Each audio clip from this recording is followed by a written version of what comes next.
مانگا۔ اور یہ جو مسجد کا امام ہوتا ہے، مقتدی کو ایسی عقیدت ہوتی ہے، اور جس مقتدی کو عقیدت نہ ہو اس کو تو مسجد چھوڑ دینی چاہیے، کسی اور مسجد میں چلا جائے۔ امام کے ساتھ بھی عقیدت نہیں ہے تو بتاؤ عقیدت کس کے ساتھ ہوگی؟ اگر امام میں کوئی چھوٹی بہت کمی بیشی ہو اس کو مت دیکھو، امام امام ہی ہوتا ہے۔ اور آپ یہ بات ذہن نشین فرما لو کہ امام عشاء کی نماز پڑھائے اور اس کے بعد 2 سنت اور 3 وتر پڑھے اور سو جائے، اور پوری رات سوتا رہے، نہ تسبیحات پڑھے، نہ تلاوت کرے، نہ ذکر کرے، نہ تہجد پڑھے، اور صبح اٹھ کے 2 رکعت سنت پڑھے اور فجر کی جماعت کرا دے۔ اور اس کے پیچھے کا جو مقتدی ہے وہ عشاء کے فرض پڑھے، پھر سنت پڑھے، پھر نفل پڑھے، اور پوری رات کھڑے ہو کے قرآن کی تلاوت کرے، پوری رات، اور پوری رات 1 کروڑ روپیہ صدقہ کر دے، اور صبح پھر امام کے پیچھے نماز پڑھے۔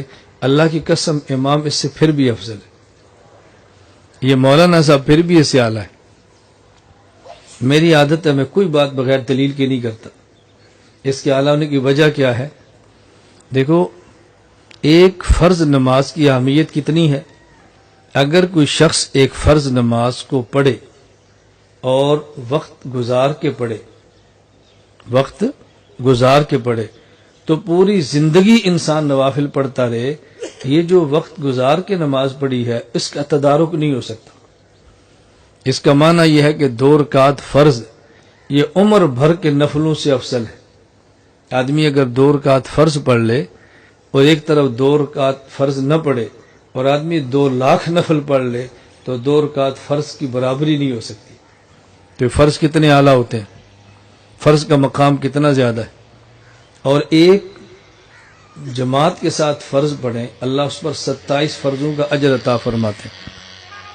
یہ گنتی آپ نے کرنی ہے، میں نہیں کروں گا۔ امام عشاء کی نماز پڑھائے، پیچھے 1000 مقتدی ہوں، تو امام ہر مقتدی کو 27 فرضوں کا اجر ملے گا، اور امام کو 27,000 فرضوں کا۔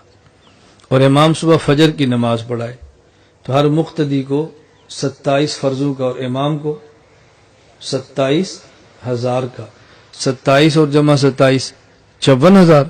تو اس کا معنی اگر مقتدی 1000 ہوں تو امام کو 54,000 فرضوں کا اجر ملتا ہے۔ 54,000، اور مقتدی کیا کر رہا ہے؟ نفل۔ پوری رات نفل پڑھے گا تو کتنے پڑھ لے گا؟ 1 ارب بھی صدقہ کر لے تو نفل ہی ہوگا نا، اور امام کو 54,000 فرضوں کا اجر مل رہا ہے۔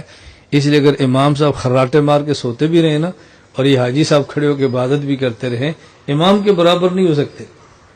اس لیے اپنی اوقات ذہن میں رکھا کرو کہ میری حیثیت کیا ہے، میری عبادت کیا ہے۔ جب یہ دماغ بنا لیں گے تو پھر مولانا سے کبھی نفرت آپ کو نہیں ہوگی۔ خیر، میں نے عرض کیا پیغمبر